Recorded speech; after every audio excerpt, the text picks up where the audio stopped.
Just 3 weeks before the bike ride started, we got a lucky break. My wife Julie managed to get a teaching position in Cyberjaya, 40 kilometres outside of Kuala Lumpur. As soon as we arrived, I took the bike straight down to the local bike shop. Go Cyberjaya. So as you can see, here we are at the bike shop, getting the bike ready to go for a big ride, getting a good old-fashioned service, so it's primed, ready to go in 10 days' time. After inspection, they basically said that the green bike was just a useless piece of crap that did random stuff all the time. And I kind of knew that. But it's what they said about the grey bike that really caught me by surprise. The super suspension, which makes it so good for off-road riding, makes it a nightmare for long distance riding, particularly the bags that would bounce around endlessly. Fine, I said, I'll just turn the suspension off. All you need to do is flick a little switch and it's done. But they were not convinced.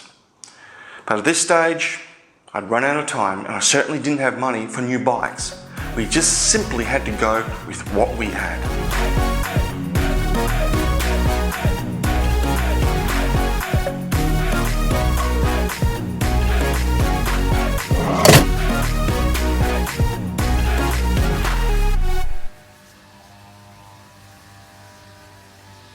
The day that we're about to ride out to KL, we were heading over to Leisure Farms, doing a little bit more of the fundraiser stuff.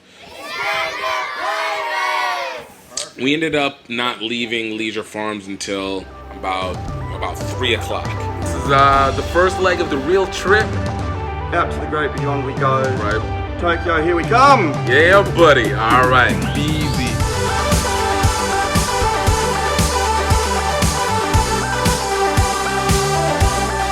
The first leg was 125 kilometres. We would start by riding north before we hit the coast. Then we would turn left and keep going until we got to our destination, Batu Patu. This was a pretty good meal out here. Like, I enjoyed it. Nice Chinese food. So yeah, dinner was good. But poor old Gift, the millennial, he was struggling with some real first world problems. And I brought two phones specifically to have one that unlocked and one that didn't. But what ended up happening was when I got to Malaysia, the backup phone, I couldn't unlock it. Jason was the only one that had data. So suddenly I get this Facebook friend request from Caroline Egbilu, which is Gift's mother. Mom is a very intentional person. She got worried because I hadn't been on social media, and she ended up calling Jason directly.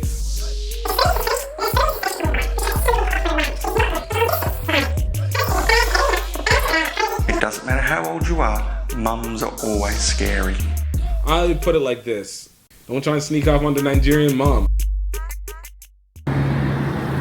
After dinner we hit the road again, and we were enjoying a really nice evening cruise. Until at one point I turned around to talk to Gift. I felt like we were making good timing on this last one. We were. And I've kind of been fighting through the cramps, so stopping is not a good thing. But it seems like there's something raking up against that bike, against the wheel. It sounds like the spokes are getting touched. That becomes a little bit more problematic. Can I get you yellow zip ties? Here we are. They're right there. Aren't those the yellow zip ties right there? So we MacGyvered the bikes the best we could and continued. But as the night went on, we got slower and slower until we were only going around, I think, 12 kilometers an hour? I think we got maybe about 35, 40, 45 kilometers, and my body was starting to enter into the cramp mode. We stopped at this closed store, and we just ended up sleeping on the porch. It is now 2 o'clock in the morning. Gift's over there, he's asleep at the moment. He's catching up on his Z's and he's feeling good. Unfortunately, I got bitten by all these kind of bugs and I couldn't get any sleep at all. The first day of our trip, and we haven't even got really halfway to where we were supposed to get to. Now somehow we've got to make up an extra 40 or 50, 60 kilometres on top of the 100 that we've got due this morning. So I'm not sure how we're going to do that. So for the next day, Jason had looked up a bus station nearby. Beam up, beam up. So you go back the way we came, then you go there, and then you know, to that town. You know, it's not ideal, but we do what we gotta do to make things happen out here. You know, shit happens during the trip, and this is part of that. So we went off our separate ways, and I started biking out to the bus station. Then he was gonna ride and go upon his way. Going back to B-Nut to catch a bus. I'm going forwards, hopefully to meet him at our accommodation in about 12 hours. I was gobsmacked. After everything I poured into the preparation of this ride, how could everything go so wrong so bloody quickly?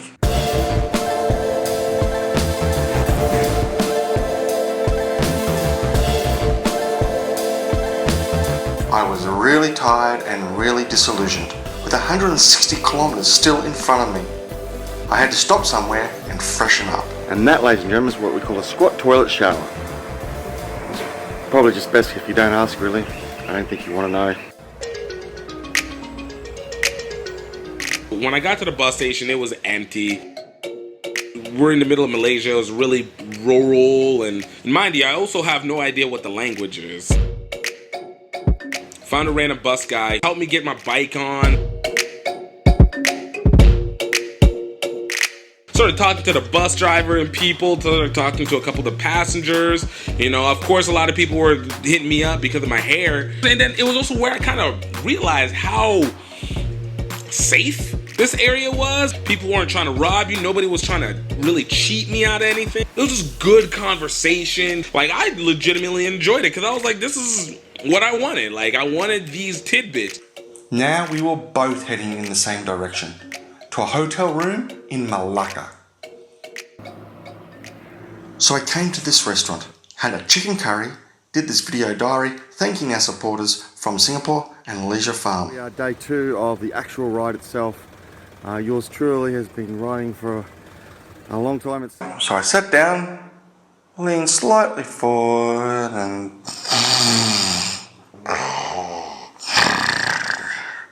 So I remember waking up being really shocked that actually I'd just fallen asleep right there in a public restaurant. I don't usually do that kind of thing. I then got up, jumped on my bike, and I looked down at Google Earth and was quite disheartened. I'd been up riding since 5:30 a.m. that morning. And according to Google Earth, I wasn't even halfway there yet. Ahead of me was the hot afternoon blazing sun, ready to beat down on me. Not only was the heat beating me down, but the equipment was too. This little pocket here was supposed to hold my phone, so I could look down and see Google Earth for directions. The afternoon sun created a glare on the plastic so I couldn't see Google Earth, which means when I had to clarify directions, I had to stop the bike, pull the mobile phone out and have a good hard look. And I had to do this sometimes once every 5 minutes. Then there was the bike itself, the useless piece of crap. I came to a small but steep hill and I was doing the hard yards when I decided to reach for that extra low gear just for a bit of relief. I clicked it, down went my feet. The pedals had given way underneath.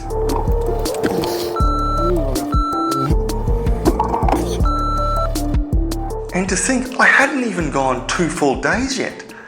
I had 5.5 weeks yet to go. Still been a bit of a journey just trying to get to Malacca. But more for what it's worth, at least it's by the sea and it looks good, right? I got to the hotel around 6:30ish. I forgot exactly what I did that night. All I remember is collapsing on my bed. So today's a very important day. It's our 3rd day of the ride. After a huge one yesterday, we're going to do another big one today, 125 kilometres. At the end of the 125 kilometres is my wife. It's her birthday today and we're going out for birthday dinner. She's let me go 6 weeks away for this ride. The least I can do for her is stop by and have a birthday party with her and the kids. So that's extremely important. Okay, Well, today's ride is brought to you by the feeling of guilt. My family had to make some real concessions for me to go on this bike ride. The first one was time. I was gone for 6 weeks, in which Julie and the kids had to move into a new house and start at a new school. The second was the financial burden. Now, you heard me talk about the financial failings in the last episode.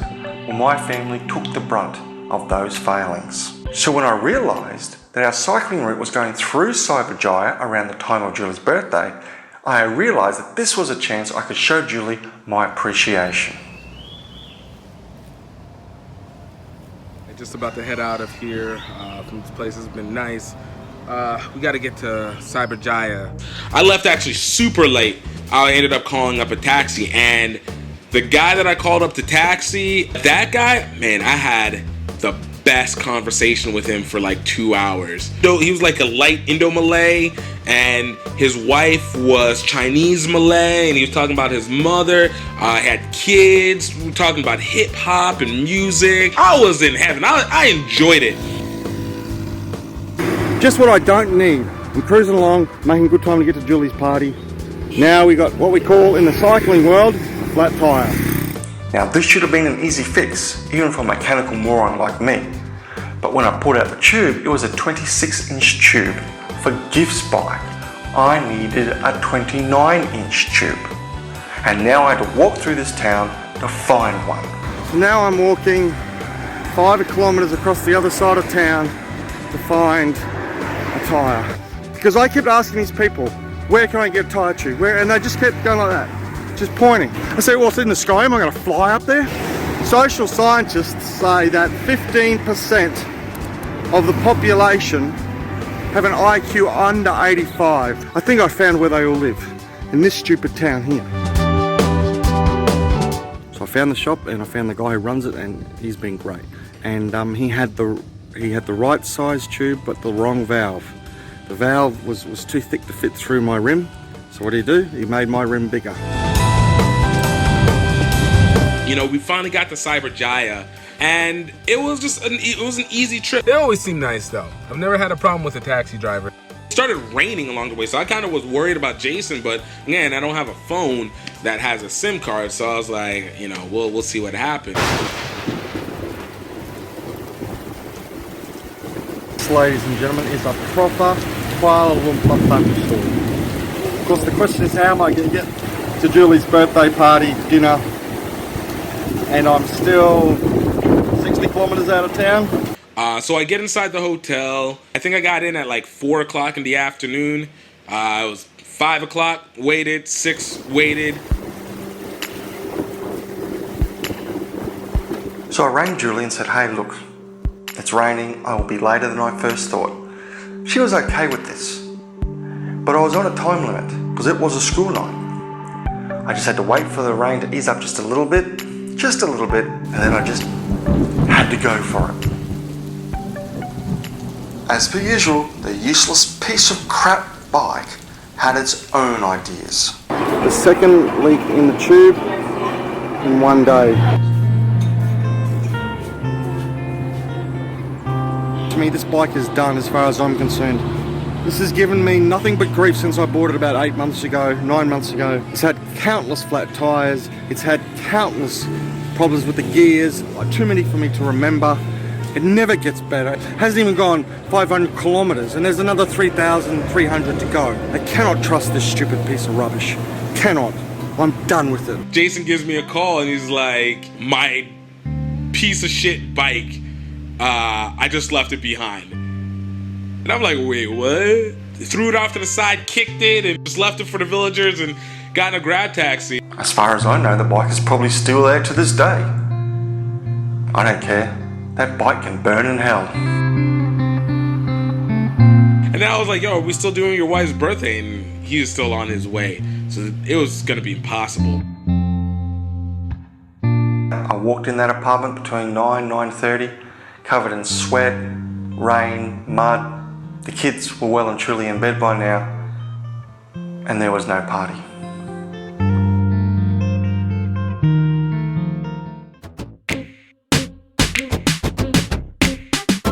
So the next day, Jason hits me up. He's coming out because he needed to take my bike into the bike shop.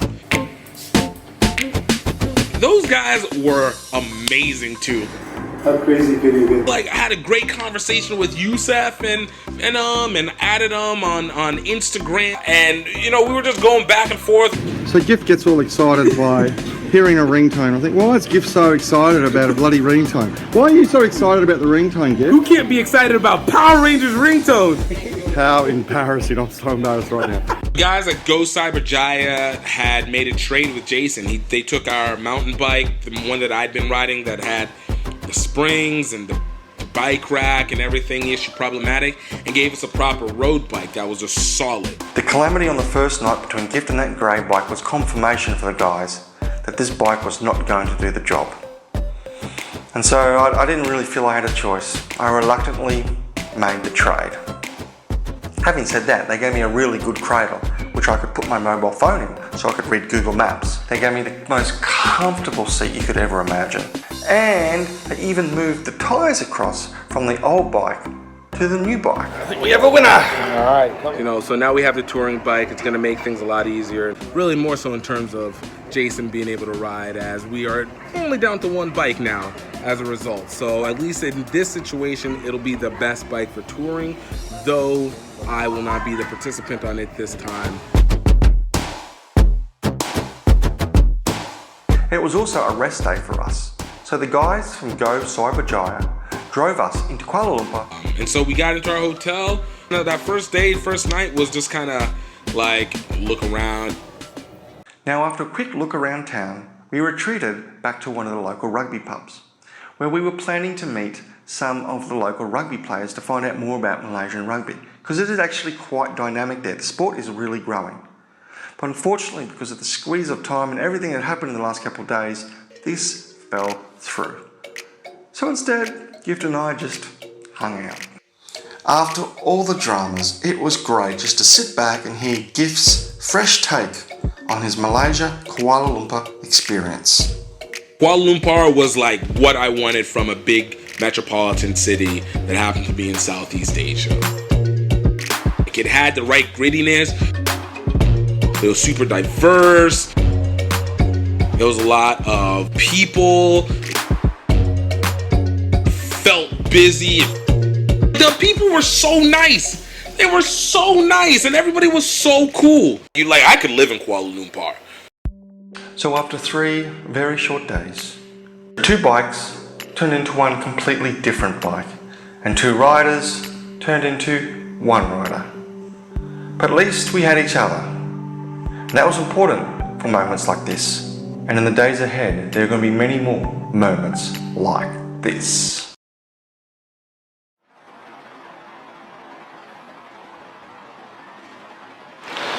Here it is, people. New bike, new start. Let's go to Thailand, eh? Alright, so it's about 6:30 in the morning. I'm heading over to the bus terminal to meet up with Jason as we head out of KL to get up to Phuket. So, gonna meet him up there, and hopefully things are in a positive direction.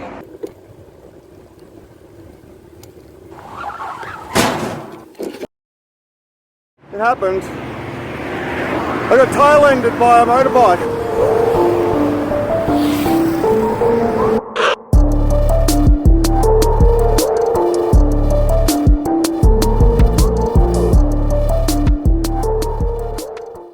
I got hit. What? You know, we get to start our adventure from the bottom of Thailand. They probably named the Asia Centre Foundation. So stoked about being on this trip.